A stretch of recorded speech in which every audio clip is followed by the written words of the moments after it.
संविधान दिवस रे गणमाध्यम को चतुर्थ स्तंभर मान्यता दाबी। राष्ट्रीय पत्रकार महासंघ नुआदिल्ली आह्वान क्रमे आज राज्य मुख्यालय संविधान दिवस पालन अवसर में मास्टर कैंटीन छक निकट में गणमाध्यम को चतुर्थ स्तंभर संवैधानिक मान्यता दाबी को नहीं एक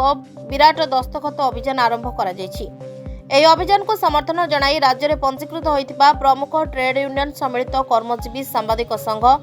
भारतीय गणमाध्यम परिषद, ओडिशा पत्रकार महासंघ, ओडिशा गणमाध्यम परिषद तथा आईएसएफएम,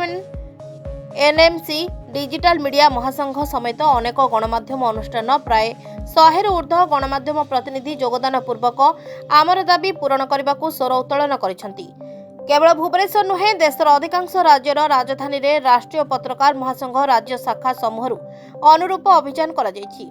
राष्ट्रीय सभापति डाक्टर पवित्र मोहन सामंतराय उक्त अभियान नेतृत्व नहीं गणमाध्यम कर्मी मानक संबोधन कर प्रकाश करछंती जे गणमाध्यम को चतुर्थ स्तंभ भाव में सबुआडे व्यापक चहल मात्र।